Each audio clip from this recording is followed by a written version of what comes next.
Welcome to our Fireside chat on how FEMA uses cloud to support its mission. My name is Jonathan Alboum, and I am the Federal CTO for ServiceNow. At ServiceNow, we make government work better for federal employees and the people they serve. Before ServiceNow, I was a CIO in various government agencies and understand firsthand the challenges of managing hybrid cloud environments and leading secure digital transformations. So I'm really excited to be here today with our speaker, Dr. Greg Edwards, the acting CISO for FEMA. Welcome, Greg. Hey, thank you. It's a pleasure to be able to attend and look forward to a dialogue with you. Cloud is powerful terms and capabilities in FEMA and the entire DHS these days. So we should have an exciting discussion. Greg, as we get started, can you share a little bit of your background with the audience? Certainly. I am a career Air Force officer, retired. Worked in the Defense Department, in large time in DISA, and also worked in industry. And then I joined FEMA about a year ago. My responsibilities initially were the Senior Technical Advisor to the Office of the CIO, and currently acting as CISO. So large experience in the Department of Defense. I spent time in NATO, so I have international experience there as well. But throughout my career doing, essentially the same tasks. But you've been in some very complex organizations, hard, challenging, important missions. And, FEMA is right there with all of them around the toughest. But, how does cloud today support the mission of FEMA? Yeah, well, great question and timely as well. The cloud is really at the center of what we're doing to really be able to accelerate mission outcomes. And this comes from the top of FEMA, accelerating mission outcomes. Of course, our businesses are preparing for and responding to disasters. But we want to do that in an efficient and an effective manner. And we have to keep up with technology. So at the disaster's edge, we have to have the ability to receive the data, manage the data, and we have to be able to do that from our centralized perspective because of the 10 regions that we support.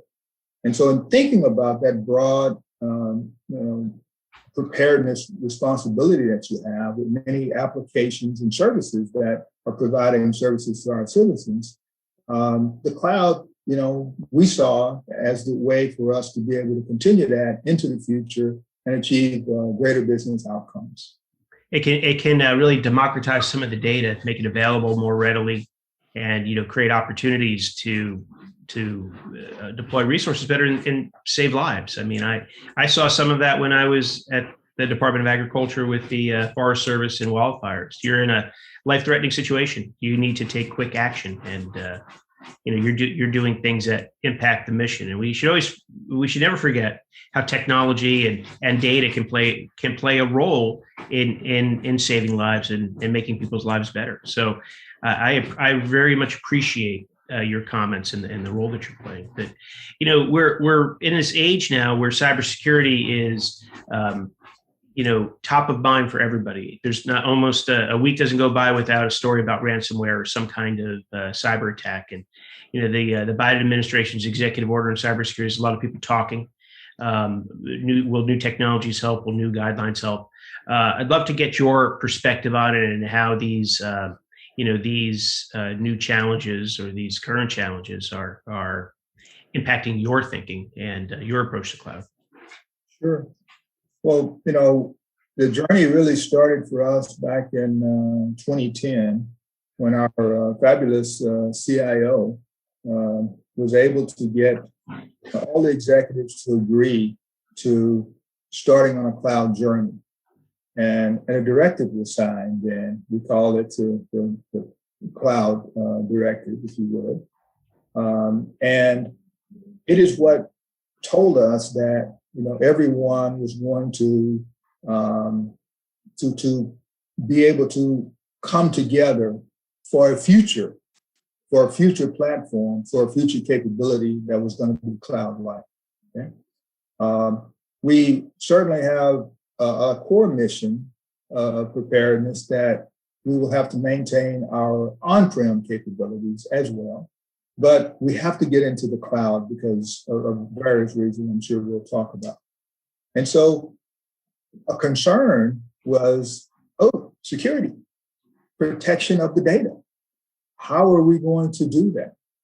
And we had to assure all of the stakeholders in FEMA that we had security at the forefront. And we were just not bringing technical tools and capabilities, but in fact, we had processes and procedures in place as well, because that is our business. At the end of the day, is to still be able to deliver to the survivors, with technology, but also with backups and capability. So the point I'm making in terms of security is that we had to assure that we were going to have in our commercial cloud environment and in our on-premise cloud environment a ubiquitous sharing of information, but securely. Yeah. And the challenge became, how are you going to secure my data and give me that assurance, that it is secure? Now, what about innovation in that kind of environment? Sometimes innovation and security don't mesh. We're not prone to risk taking when we're thinking about security per se. We want to manage risks, not take them. So, how do you innovate with that background? Carefully. You're so spot on with that comment. It's a challenge, but we think that with the right architecture and framework and design for what we're doing, then innovation can continue. And we have major programs, grants management, insurance, flood, who are doing amazing things for our nation in preparation and in response to things that are going on. I mentioned COVID, okay? So they are innovating.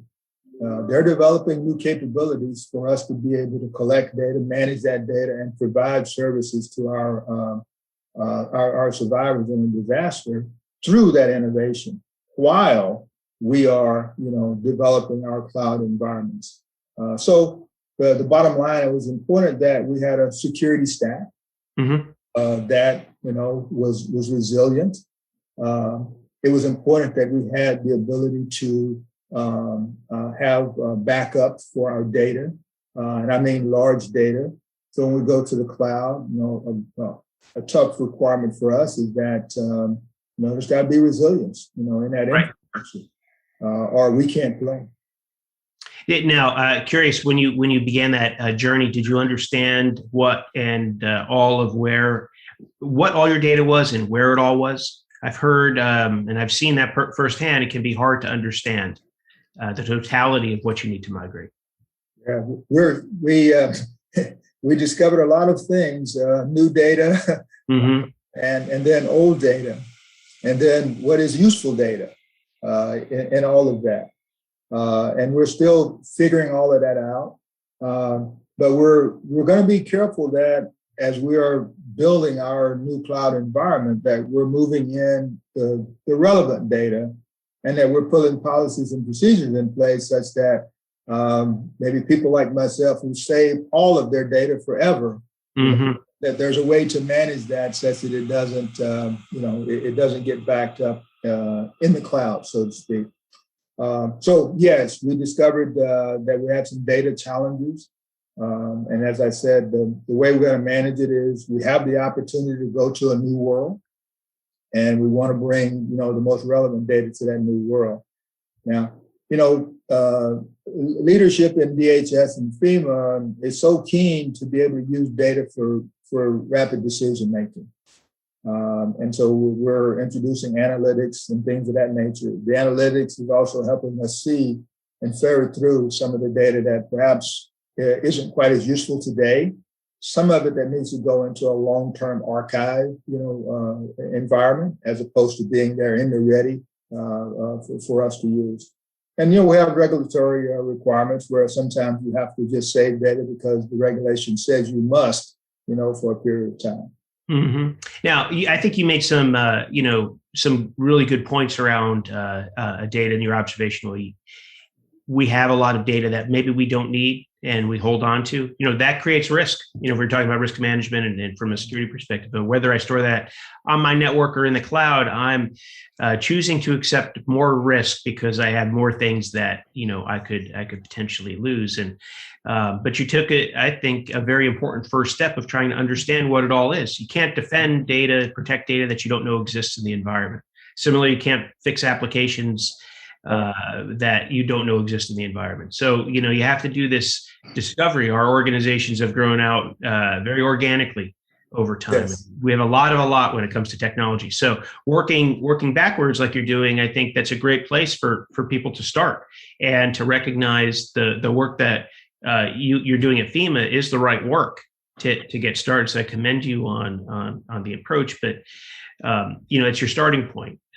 There's a not necessarily an ending point, but there's a journey, and that journey is going to include a lot of new technologies, emerging technology concepts, and others like zero trust architectures, TIC 3.0, maybe low code, no code development, things like that. How do you anticipate these kinds of technologies making the environment better, creating new opportunities for FEMA and its missions to serve the public?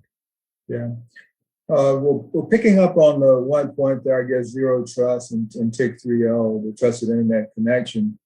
Our CTO spends a lot of time, talking to us about, zero trust, and we all believe that in FEMA, we need to start at the endpoint.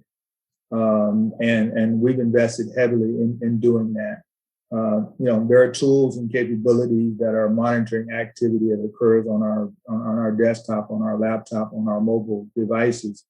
But we take it another step, and we're really focused heavily on the identity aspect, the identity access and control, and the private identity verification cards, CAT cards from a DoD perspective. That protection of who accesses the network and then the credentials associated with that, knowing who they are, that's taking care of one element, and then linking it together with our Active Directory services. That's one element. The other element, of course, is all of those machines, those devices that sit out within our enterprise as well, knowing your assets, but for them having identities as well. So that's kind of how we're starting the zero trust journey from a FEMA perspective. We're certainly following DHS guidelines, and that gets to TIC 3.0, in that we all have gateways to the internet. And those have to be monitored and protected, but it also has to be open. That is a pathway that is difficult to close and conduct operations in business. So we're watching carefully as DHS crafts the next vision for maybe TIC 3.1 or 3.2 and where that's going. But architecturally, we're able to follow that theme. And again, a point I would make that it's so important what industry has done from a cloud perspective, developing capabilities in the Equinix type facilities, using that fabric to kind of link things together. That's allowed us now, federal government, to meet in places and then link and have powerful and assured connectivity, via those areas. So starting at the edge, the design, making sure we're following the guidance of design and the standards, and then the partnership with industries, I said, is where industry is going from a cloud service provider perspective and the power of Equinix. Now, does the mission of FEMA, where you're out at a disaster, and that disaster could be anywhere in the country, that has to impact some of that design and thinking in some way, I assume? Oh, absolutely, sir. And that's a pain point for us, and something we have to keep our attention on heavily, because we can innovate in the center quite easily, relatively speaking.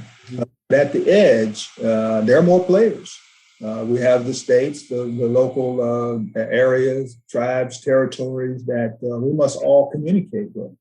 And so we sometimes find ourselves coming to the lowest common denominator there, and knowing those environments. That's the power of why we have our regions, and those regions stay in contact, with the local, state, and tribal areas that they work with.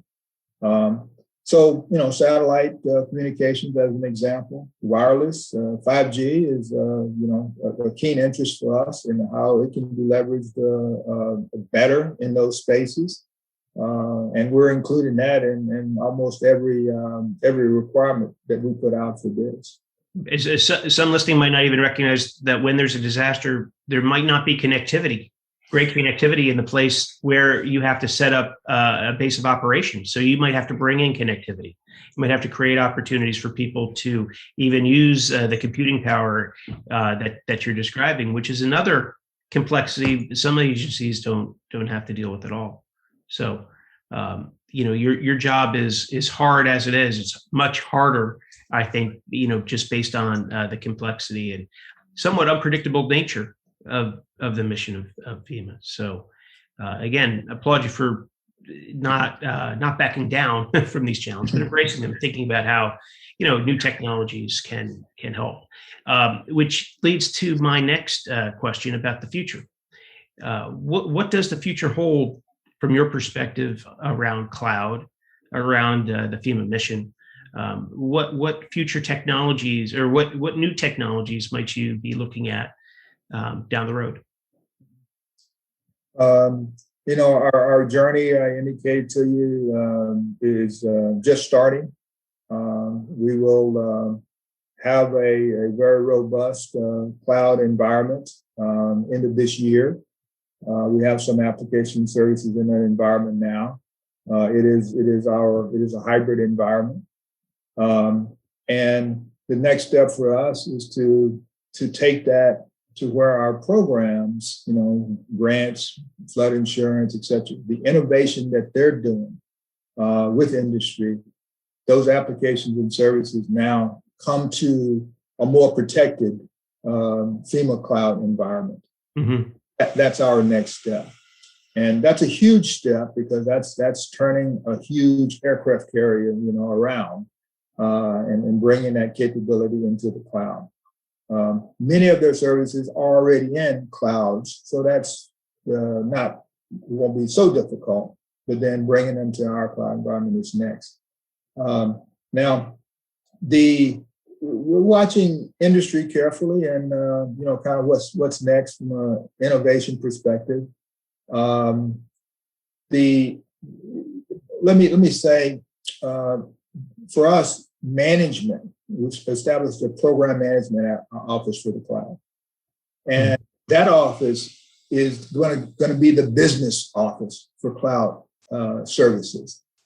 And that's where we will see what's the next innovative capability that we need to, take advantage of, for our services. And we don't know what that is now.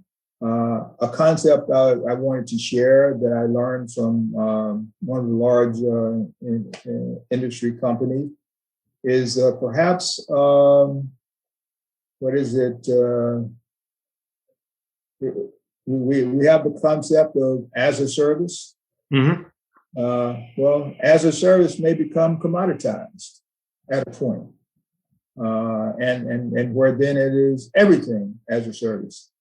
And so we're watching from a business perspective now that, SaaS and infrastructure, platform services, they're all quite similar. Mm-hmm. And at a point, from a business standpoint, I and the CIO, we'd like to perhaps just say, provide me security as a service for my cloud environment. And then that would be done, with industry. So that's the only innovative thought that we had in terms of where industry is going, but we're very practical. And we want to take that for ourselves. It would seem the more as a service kinds of things you can acquire that meet the needs, the more you can be focused on the mission, the data, those business applications you mentioned, the systems of record, and making sure they're connected and that the data flows between them to provide the best experience. So I can see where you're going, and I concur.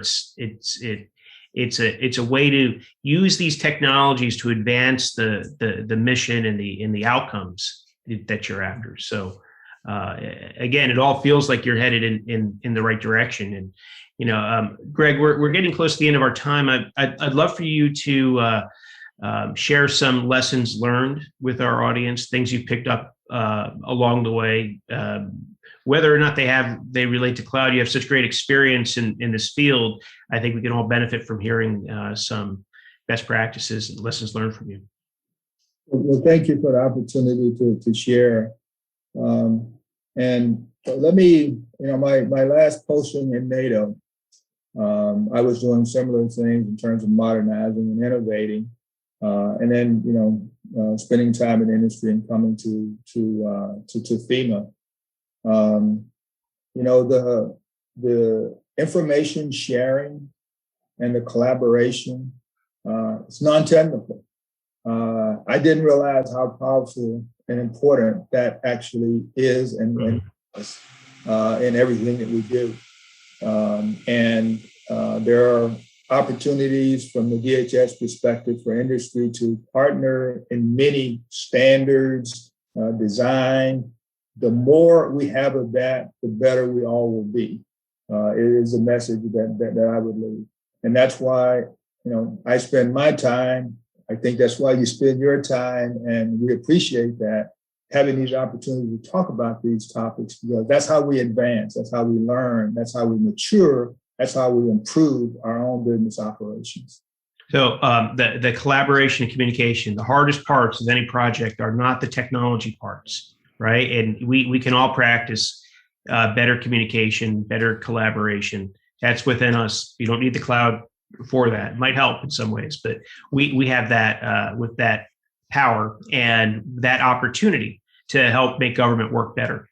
So I think that's great advice and a great lesson for us to conclude on. I want to thank you for a great conversation, Greg, and on behalf of ServiceNow and the Homeland Security and Defense Forum, I want to thank you for joining us. And to our audience, thank you for joining our Fireside Chat with Dr. Greg Edwards on how FEMA uses the cloud to support its mission. Thanks, and have a great day.